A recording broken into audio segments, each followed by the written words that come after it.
కార్యక్రమంలో భాగంగా ఈరోజు ఖమ్మం జిల్లాకి రావడం జరిగింది. మరి హైదరాబాద్ టు ఖమ్మం జర్నీని మొత్తం మధ్యలో ఎంటర్ అయిన ఖమ్మం జిల్లాలో ట్రైన్ లో అందరితో కలిసి రావడం చాలా సంతోషాన్ని ఇచ్చింది. సాధారణ బోగీలో మరియు రైలు ప్రయాణంలో ప్రయాణికులు ప్రజలు పడేటటువంటి కష్టాలని గమనిస్తూ అందరినీ కూడా కలుస్తూ మాట్లాడుకోవడం జరిగింది. రైల్వే స్టేషన్ల పరిస్థితి, ట్రైన్ పరిస్థితి, సామాన్య ప్రజలు ఎదుర్కొనేటటువంటి ఇబ్బందులు తెలుసుకోవడం కోసమే జనంబాట కార్యక్రమం పెట్టాం కాబట్టి ఈ నిర్ణయం తీసుకోవడం జరిగింది. రేపు ఎల్లుండి 2 రోజులు కూడా ఖమ్మంలో ఉంటాం. అన్ని నియోజకవర్గాలు ఖమ్మం జిల్లాలో ఉన్నటువంటివి నియోజకవర్గంలో అనేక సమస్యలు మాకు ఫోన్ల రూపంలో, వాట్సాప్ల రూపంలో, సోషల్ మీడియాలో పెడతా ఉన్నారు చాలా మంది.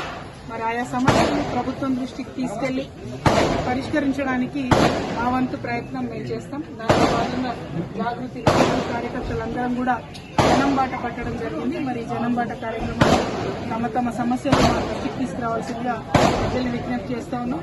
ఎక్కడికి వెళ్ళినా ఆ సమస్యల మీద పోరాటం, రాజీ లేకుండా పోరాటం చేయడం అనేది జాగృతికి అలవాటు. కాబట్టి ఏ జిల్లాలో అయితే కవర్ చేస్తూ వచ్చామో ఆయా జిల్లాలలో మేము లేవనెత్తిన సమస్యల మీద తక్షణమే అధికారుల నుంచి, ప్రభుత్వం నుంచి స్పందన రావడం అనేది ప్రజాస్వామ్యంలో ఒక మంచి పరిణామం.